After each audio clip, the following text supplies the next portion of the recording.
Menteri Luar Negeri Amerika Serikat Marco Rubio tetap terbang ke China meski pemerintah Beijing masih menjatuhkan sanksi terhadapnya.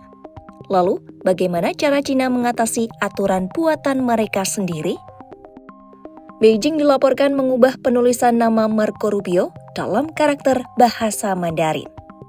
Perubahan itu terletak pada suku kata pertama nama belakang Rubio, yaitu Lu. Langkah tersebut dinilai menjadi cara China untuk menghindari masalah protokol diplomatik akibat sanksi yang mereka terapkan sendiri.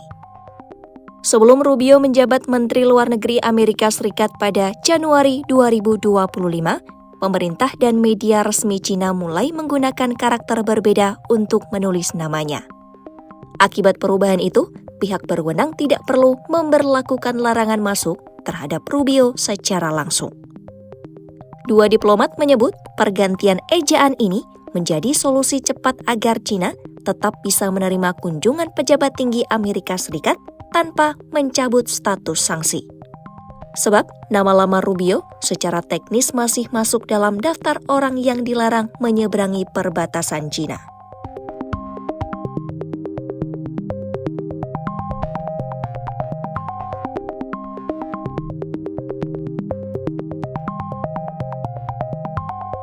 Pihak Kedutaan Besar China menegaskan pelonggaran ini memiliki batasan tertentu dan tidak berarti sanksi terhadap Rubio dicabut sepenuhnya.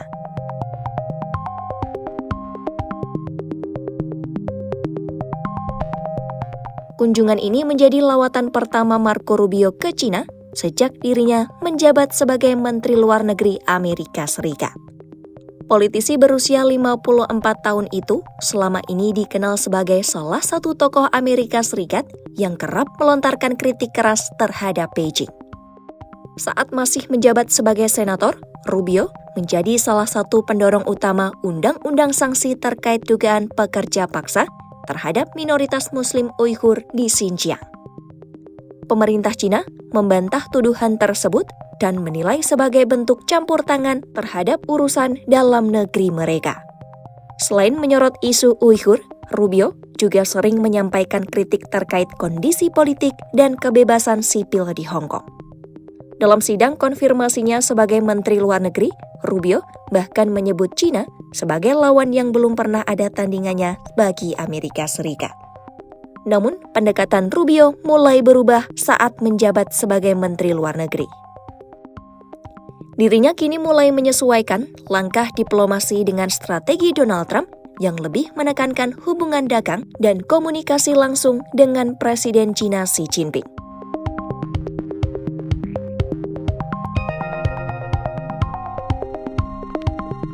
Meski hubungan Amerika Serikat dan China mulai terlihat lebih cair melalui jalur perdagangan, Rubio tetap menunjukkan sikap tegas terhadap isu Taiwan.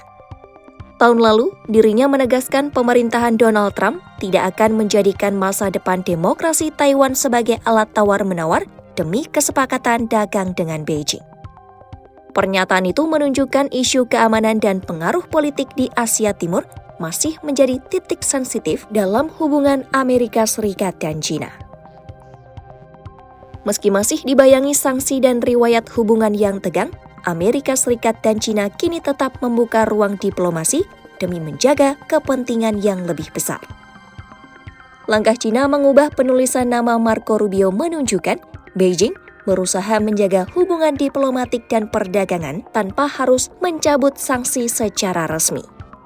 Namun, sikap tegas Rubio terhadap isu Taiwan dan persaingan pengaruh di Asia Timur membuktikan hubungan Amerika Serikat dan China masih penuh kompetisi meski keduanya mulai membangun komunikasi yang lebih terbuka.